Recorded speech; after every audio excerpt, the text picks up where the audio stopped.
Indian knowledge systems, let us call it as IKS as a short acronym to that.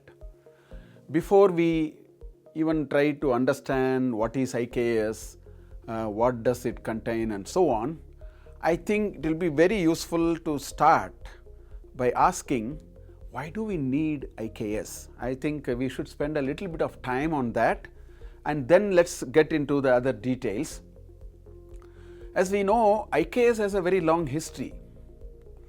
The Indian civilization as such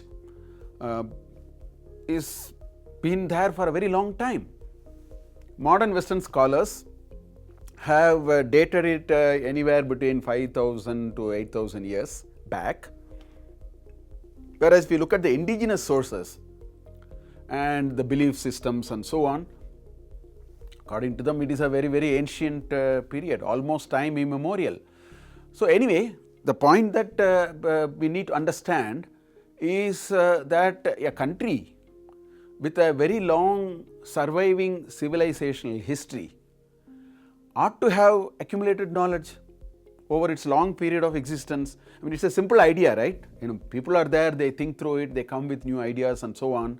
Therefore, a country which has been surviving for 8, 9, 10 millennia, whatever it is, ought to have also accumulated a lot of knowledge. Just a couple of examples. The Indian woods steel was used to manufacture what was famously known as Damascus blades, and despite several attempts by the metallurgists in the past, it was not possible to replicate the properties of the wood steel exactly, the composition of the wood steel. India's contribution, on the other hand, in the fields of number systems, mathematics, astronomy, even in the first millennium CE, percolated slowly. It went into the west via the Arabic region and so on. So there are a lot of evidential literature which suggests to that. And the other thing is, this ancient knowledge in India was actually preserved and transmitted orally until a few centuries back. Paper and printing are all only a few hundred years back. So therefore, this entire knowledge was transmitted orally, and due to major changes in the educational system introduced about 200 years back in this country, there was an abrupt end to this process of knowledge transmission, and the continuity was almost lost. So what has been going on came to a certain end sometime 200 years back. So today, moment you say Indian knowledge system or ancient Indian wisdom, whichever way you want to call it, there are certain things that are quite obvious. For example, if you ask what is it, right? Some people may say it is mythology. People may say it is nothing other than God or religion. So therefore, it has religious prescriptions, long list of do's and don'ts. Then people say, some of them say matters of blind faith. A few people may say science, meta science and so on. All these are observations of otherwise well educated, rationally thinking, good thinking people. This is what they think about Indian knowledge systems. It's been a very sort of a dominant view. Now if you ask where is it, people will say almost it is extinct, and or they may say, well, it is incomprehensible, uninteresting and so on, and it is too difficult to cull out. So these kinds of ideas we have about ancient Indian wisdom or Indian knowledge system, as you may call it. So if you ask why do we need it, some may say it is useful for chanting mantras and for some rituals. Some others feel it is mere unqualified glorification of the past. No material gains. People often ask, will it provide 2 meals a day for the poor? Will the society be any better? Now at this point I want to tell that if you launch a $600 million satellite on the orbit, it will not provide 2 meals a day for the poor. I would only put a comma and say directly. It may happen indirectly. Just to give you an example, we may put a satellite for climatic, observing the climatic conditions and so on. So when we put a satellite and it works well, then we understand rainfall patterns which can help the cultivation patterns, the food productivity can improve, and that way it will help. So indirect benefit. In the same way, Indian knowledge system can provide a lot of ideas which will in turn help us do things better, and therefore in that way indirectly it can feed 2 meals a day for the poor and so on.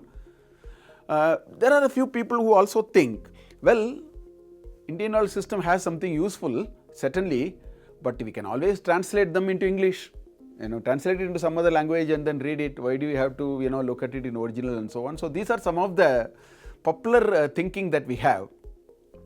So therefore, given this kind of a perspective, people use Indian knowledge system today in a variety of ways.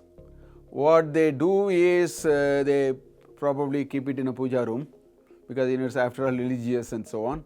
So therefore you can every day take it out, put 2 flowers and then keep it there, don't even open and see it, or abandon it completely. That's the easiest way to start, because we don't find anything useful there.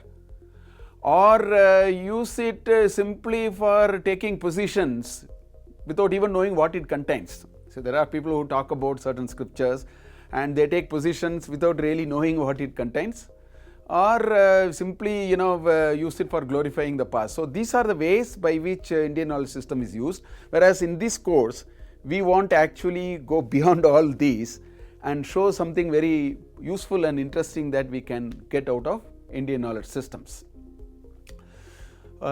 Basically, why do we need Indian knowledge system can be argued even different ways. See, we all know issues of business, government and society are as old as rocks and rivers. As long as people existed, there were problems, so they would have solved the problems. Therefore, they would have found methods of solving it. I think there is merit in understanding that. Simply because we can't say only now we became intelligent and people who lived 2000 years back did not know how to solve problems. We can't say that. God blessed our ancestors also with a cauliflower in their head, as much as you and I have and so on. And thirdly, there is something called path dependence, which is a very important concept in progress. The path that we can walk forward is a function of the path that we have already walked. So it's very important to know what has happened so far. So for all these reasons it is required. Let me very quickly give you 2 other reasons why we need in a more realistic and a more specific sense. IKS is not about merely knowing about some ancestral knowledge and past and so on.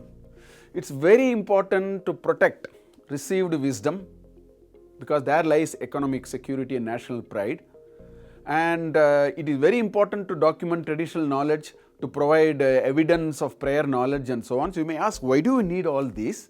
I will give you 2 examples to know why you need all these. An US company was actually awarded a patent for neem as a pesticide. And neem as a pesticide has been in use in our country for thousands of years, but unfortunately we failed in our efforts to get the US patents on products of the neem tree cancelled. We could not do it. Simply we couldn't do it because we didn't know what we have in our repository and so on.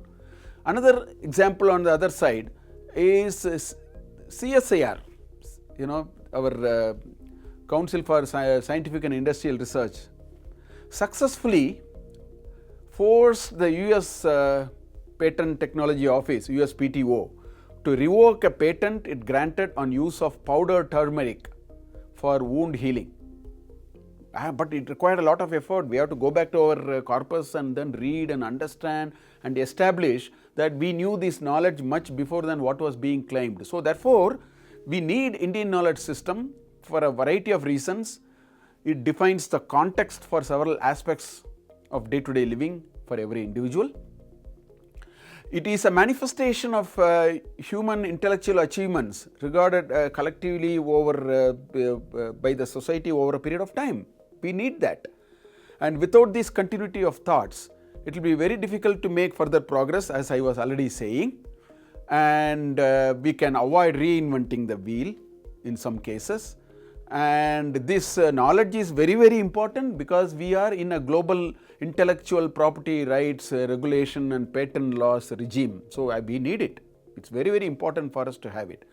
So therefore, the ancestral knowledge will give us identity. It will give us a certain dimension of culture. We are all, culture is the basis on which we even look at our identity. And it preserves the received wisdom. And as I was telling you, this patent and so on, it can also give us enormous economic value. So therefore, all that I would like to say is, instead of merely glorifying the past or abandoning it or putting it in a puja room and so on, what we can do with Indian knowledge systems is, first of all, get to know firsthand what it is, and then we can explore new paradigms because of the knowledge that we gain through what our ancestors have done. And I think that is the approach that we would take in this course, and we will go through some of these interesting ideas as we go along. Thank you.